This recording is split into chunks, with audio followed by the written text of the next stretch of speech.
আসসালামু আলাইকুম সবাইকে। আজ রান্নাঘর থেকে ভিডিওটা স্টার্ট করলাম। সকালবেলা নাস্তা করে এরপর রান্নাঘরে চলে আসলাম।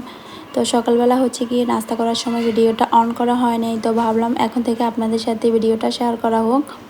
তো এদিক দিয়ে হচ্ছে গিয়ে আমি রাইস কুকারে ভাত বসিয়ে দিয়েছি। তো ভাতটা প্রায় হয়েও আসছে। এখন আমি রাইস কুকারে ভাত হয়ে নেক আর আমি এদিকে গ্যাসের চুলায় রান্নাটা সেরে নিচ্ছি। এখন আমি ডাল ভুনাটা করে নিচ্ছি। তো আমি মাঝে মাঝে ডাল ভুনাও করি, আবার পাতলা ডালও রান্না করি। পাতলা ডালটাই বেশি রান্না করি আর ডাল ভুনাটা একদম কমই রান্না করি।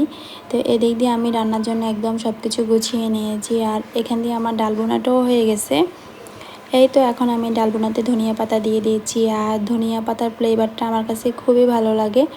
আপনাদের কার কার কাছে কেমন লাগে আমি জানি না, তবে আমি সবসময় ধনিয়া পাতা খাই। 12 মাসে বলতে পারেন যে আমি ধনিয়া পাতাটা তরকারির সাথে দিতে হয়। এই তো ডালটা খুবই সুন্দর দেখাচ্ছে আর খেতেও অনেক মজা হয়েছে। তো ডালটা যেহেতু হয়ে গেছে সাইডে চুলাতে রেখে দিচ্ছি আর আমি এদিক দিয়ে যে আগে থেকে ম্যারিনেট করে রেখেছি শিং মাছ, তো শিং মাছগুলো বসিয়ে দিচ্ছি। তো শিং মাছগুলো আমি খুব বেশি একটা কষাবো না। আর এই দিক দিয়ে আপনাদের ভাইয়ের জন্য ভর্তার প্রস্তুতি একদম গুছিয়ে গাছিয়ে রেখেছি, একটু পরে ভর্তাটা তৈরি করে নেব। তো শিং মাছটা একদম নরম হয়, শিং মাছ খুব বেশি একটা কষানো যায় না, একদম হালকাভাবে আমি একটু কষিয়ে নিয়েছি। তো এখন আমি ঝোলের পানি দিয়ে শিং মাছটা রান্না করে নিব। আর শিং মাছটা মাশাআল্লাহ অনেক বেশি মজা হয়েছে। এই তো শিং মাছটা এখন আমি চুলাতে বসিয়ে এরপর হচ্ছে কি অন্যান্য কাজ করে নেব।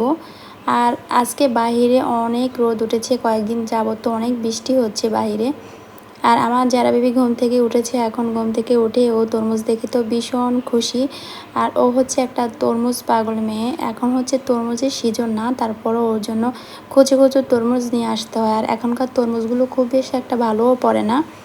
এগুলো হচ্ছে গাছ পাকা কলা। তো আপনাদের ভাইয়া কাকে জানি বলেছে আমাদেরকে গাছ পাকা কলা দেওয়ার জন্য। তো এই তো বাসায় পাঠিয়ে দিয়েছে কলাগুলো। আর এখনকার তরমুজগুলো তো একদম ভালোই পড়ে না, বললাম তো আমি আগেই। এই তো একদম সাদা সাদা হয়েছে, তো খেতে হালকা পাতলা মিষ্টি হয়েছে।